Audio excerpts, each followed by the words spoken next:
Guys, radio New Year's Eve, so this will be the last video from the lab for this year. Obviously, I don't think I'm going to do anything else today to update you on anything. So that'll be it. So been a interesting year. A lot of things have happened. New channel, obviously. We didn't have this channel running this time last year. So next year in February, we'll be able to get our Leadfoot stuff up on the channel as it's all happening, so that'll be pretty interesting, and hopefully we'll entertain you with that sort of thing. So moving on to what's been happening on the little beast. Nothing's been happening on the Gloria, so we won't talk about that. It's holiday time.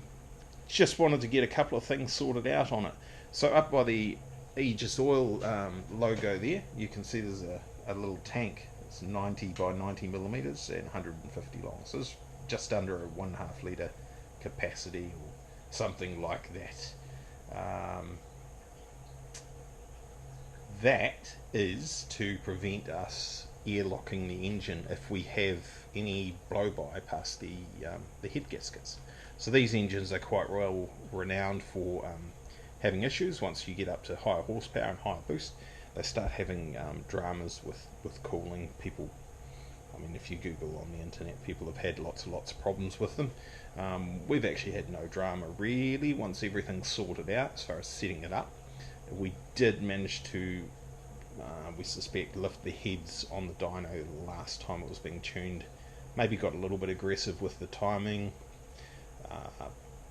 pulled the timing back a little bit, didn't have any further problems. However, when it was on the dyno, there's enough gas got in the system, it basically airlocked, and the engine got to, I don't know, 105, 110, we shut it down. That's degrees C.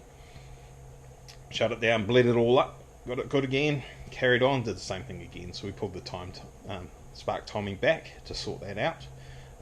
That header tank, the job of that is basically that's attached to the highest point in the cooling system of the engine. So if any gases come into the cooling system, that will allow the gases to run up that hose that you can see to the right hand side of the tank there, and gases will go up there, the fluid will come back out of the tank, back down into the system. Now that cap is actually sealed on that tank, it's not vented atmosphere or anything, so that runs at the same pressure as the rest of the system. It's purely a, let's say, an accumulator or reservoir to capture any gases in the system, get them out of the system, out of the circulation, so that we don't get an airlock.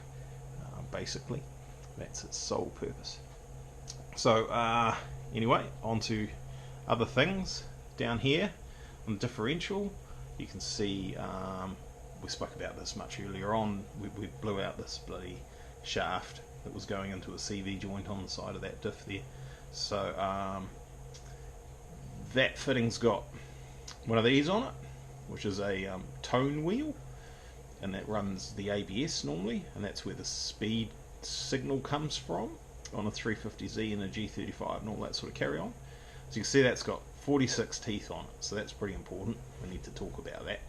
The Link Extreme G4 Plus ECU can only measure up to 500 Hertz on those inputs, so that's its maximum reading, which doing the maths, it's not fast enough. It's something like, I think it might have been 120k an hour, something around there, and you'd max out the maximum hertz going into the ECU and it wouldn't be able to read it anymore. So that's easy, you just need to be able to reduce the number of teeth on that wheel, this wheel here. So you need to be able to divide it by a whole number, and the problem is, being 46, you're kind of stuffed. You can divide it by 2 and get 23, and that's it. So your options are, you need an even number, because you can't have an odd spacing. You can't have, say, 3 teeth missing, and then 1, and then 3 teeth missing, and then come around and somewhere around here have 2 teeth missing, and then 1, because it'll stuff up the signal into the ECU. It'll keep thinking it's going a little bit faster there, and then slow down for the rest of it, and then a little bit faster again, and then slow. That won't work. So anyway, long story short, I cut all the teeth off except for 2. So now we've got 2 pulses per revolution of the output shaft, which gives us plenty of headroom for the speeds that we're dealing with. We're not going to hit 500 Hz with that. That would be So that would be 250 revolutions per second. Times that by 60 gives you RPM at the output shaft. That's lots. We're not going to go that fast. The next issue in setting that up to operate was the sensor on the ABS system is actually, it's not a reluctor, it's a 2-wire Hall effect sensor. So what you need to do is put more than 8 volts into one side of it. The other side needs to be running in parallel, the signal wire to the ECU, and the other side of that to a resistor through to ground. And that's how you get your voltage signal to the ECU to read how fast the car's going. The problem being you need to know what that resistance is, and it starts getting all pain in the brain. So I just abandoned that system completely, made a custom bracket which you can see just here, fitted actually a crank angle sensor from the it's the exact same one as used on the flywheel on this. So we've actually got one bolted in the car as a spare. If we have a problem with that crank angle sensor, I know where there's one that's working properly in theory, so we can just take that out and put it in. We don't need the speedo working. So there you go. So that's easy to wire up. There's power, there's ground, there's a signal wire, so you run that through into the front there, and Bob's your uncle. It all works. So then the excuse me, the camera's going a bit crazy. This fancy Dash 2 Pro here, I'll fire that up for you in a second. I've just got to reach into the car. There we go. So we've got our speed in kilometers per hour here, and we've also got a gear position sensor, indicator, gear position indicator. Don't worry about the power steering pump winding itself to the moon. That's pretty normal. So what we do to make that work is we go into our PC Link software and we go up into ECU settings. This is just a file from earlier on that's not set up because I didn't have that running. You go into gear detection down here, and you go into your gear ratio table, and there it is there. And what that number there is, it doesn't actually relate to the actual gear ratios of the car. It's not the gear ratios, 541 to 1 gear ratio in your gearbox. Maybe on the space shuttle crawler, perhaps, at NASA, that might have that sort of ratio. But anyway, so this is based on, I believe, the number of teeth on the trigger wheel on the engine for the crank angle sensor, and the number of teeth on your shaft speed that you're measuring, whether that's a drive shaft speed or an axle speed, that's whatever. And there's some, I don't know what the calculation is, times that or divide by that or something like that. Might be those two added together and divide by something, who knows. But anyway, you go into the runtime values, which we can't actually bring up without being, oh yeah, there you go, you sort of can. It does come up, doesn't it? Somewhere in here, I can't remember where it is. I'm just looking and thinking, sorry. Now somewhere in here is when the car's running, it gives you your gear ratio calculation. Where do we reckon that might be? General? Oh, I'm close. Chassis and body. Gear. That might be it. Might come up there. Anyway, basically the short story is you run the car in a gear at a given RPM. You just hold it steady for more than 3 seconds or whatever, and the number comes up. That might be the right place, it might not be. Number comes up and says 120 or something like that, and you go, cool, it's 120. So then you come into here and you click into this. Oh, it won't let me because we're not hooked into the ECU. Dumb. But never mind. Click into that, change the number to 120, carry on through, do all the rest of your gears. Best to do that on a hoist or axle stands. It's probably the easiest way, I think. And then once you've entered those numbers correctly, when you are in gear with your foot off the clutch and driving, the computer can do this calculation and pop that number up on your screen where I showed it before. So we've now got a working gear position indicator on the dash as well as working speedos, so that's bloody awesome. Stoked. They're not much use for anything, just gathering data and a bit of a gimmick. Probably pretty handy. I'll swing that around. Probably pretty handy for logging, and we can just look at things and we can say, you know, whatever.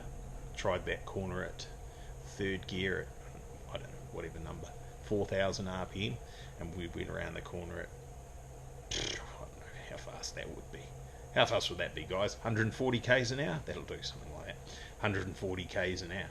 And so then you can say, okay, so then I tried it in fourth gear later on in the day, and the car felt a little bit more stable, and then you can look at it and you can see maybe it was doing 145 k's an hour on that corner. You go, oh, cool, that's better, isn't it? So there you go. That's a potential use for that. Whether other people use it like that, I don't know. But it's also quite cool to sit there in the car and change gears and, hey, look, the gear indicator's working and the speedo's working. The speedo could be wrong, of course, might need calibrating, but that's all good. So anyway, you guys have got better things to do than listen to me babble on. So I'm going to shut this down. I'm going to go and find my my vodka, and I'm going to mix it with my, what am I going to mix it with? Blue V. Let's have some Blue V, and we'll enjoy New Year's Eve. So there you go. Hell of a ride from where we started with this car, with the blue chassis, to where we are now. So couldn't have done it without a lot of help from a lot of people. So I never forget that. Always appreciate all the guys that are helping me out. This is why you're seeing all these logos everywhere. These are most of the people that have helped out are represented in one way or another. That's not going to close. That's going to fall off. There we go. Bang. Most of the people that have helped out in one way or another are represented here. Not everyone, but we make sure we give them a good mention every now and then. So, sweet guys. All right, like, share, subscribe, etc. We've got some cool things happening next year.